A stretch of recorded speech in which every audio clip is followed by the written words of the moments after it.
Hi, I'm Jeff Hampton with the Fulgham Law Firm. Welcome to our YouTube channel today. A police officer called to speak to your child. What should you do?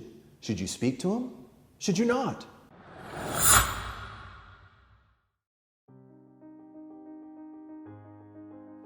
Thanks for joining us. By the way, if you wait around to the end of this video, I will give you a free ebook, What to Do If You've Been Charged with a Crime in Texas.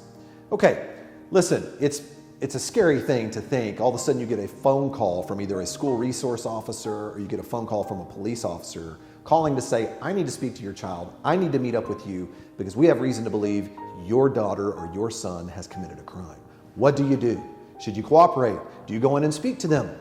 Well, this is a question that comes up because listen, in today's world, particularly in school environments, schools have become very paranoid about any type of criminal activity to the point they have the tendency to over-investigate situations. So it's important to know what your rights are in a situation like this if it ever comes up. So first thing we need to do is identify who the person is that's calling, attempting to speak to your child through you. Who are they and what do they want? Now, the first person we're going to talk about is the school resource officer. Let's say a school resource officer tries to reach out to your child or reach out to you directly. Technically, they should not be speaking to your child. They're juveniles. They need to be talking to you before they do any type of interview process on this. And be careful about that as well, particularly if a principal or someone else is trying to come and speak to your child in any type of investigation. But if they are a school resource officer, generally speaking, they are not necessarily your friend. I just want you to understand that. Anything that is gathered or collected by that school resource officer can be used against your child. Even the communication that you as a parent might have with that school resource officer could be written down in a report and conveyed in such a way as to make it seem like you've got issues in terms of being a parent. Sometimes those are used in CPS investigations and different things like that. So you need to be very careful about how you handle the situation with a school resource officer. And here's the thing. Generally speaking, it's not a good idea to ever let your child have that conversation with the school resource officer. Let's talk about two different issues here, because people ask me, yeah, but what if my child's innocent?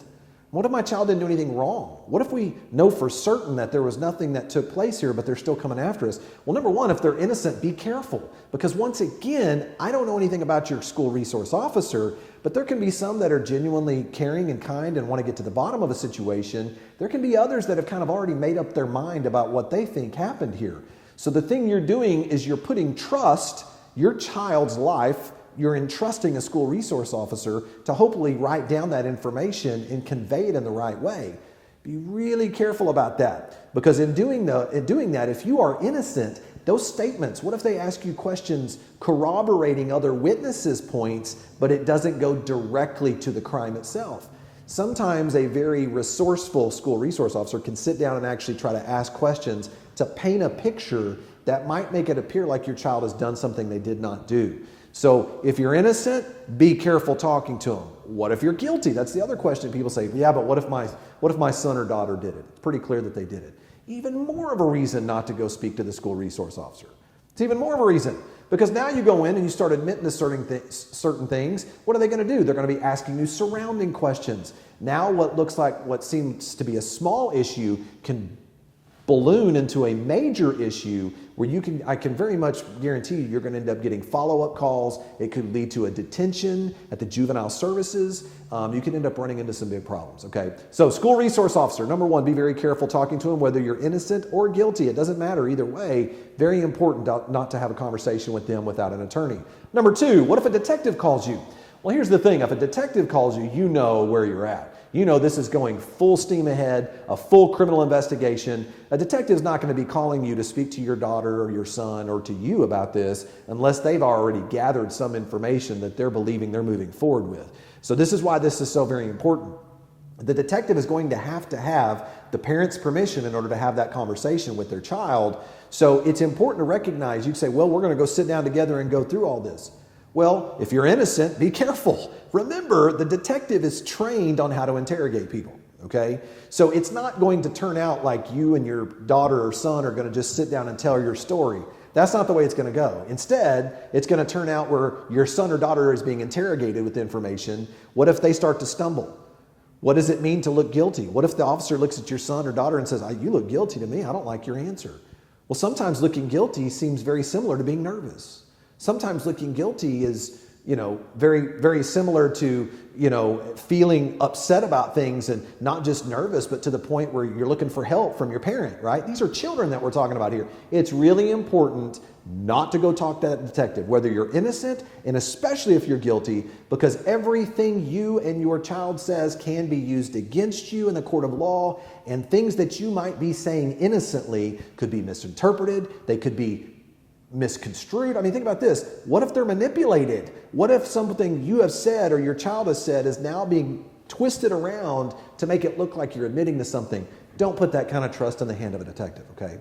So that's not, now, what is your alternative? You say, what am I supposed to do? Well, what if you get an attorney involved? If you hire a criminal attorney, everything your child says, remember what I said, everything your child says can be used as evidence against them. Everything you say could potentially be used as evidence against you as well if you're not careful.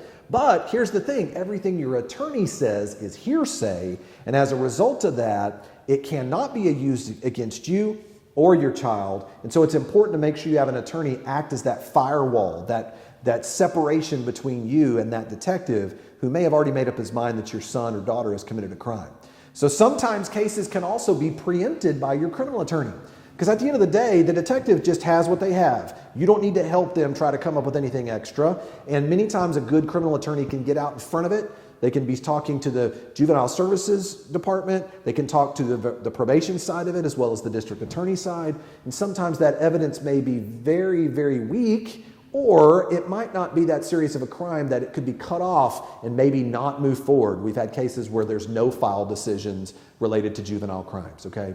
Listen, I just wanted to go through this with you because this happens all the time for people in schools. It's important to know what your rights are and to protect your children, okay? Thanks for joining us here today. Once again, I'm Jeff Hampton with the Fulgham Law Firm. I promised you a free ebook. If you click down through to the video, what to do if you've been charged with a crime in Texas. Subscribe to our YouTube channel. If you enjoyed this video, like the video, and I'll send you more content just like this. Thanks again.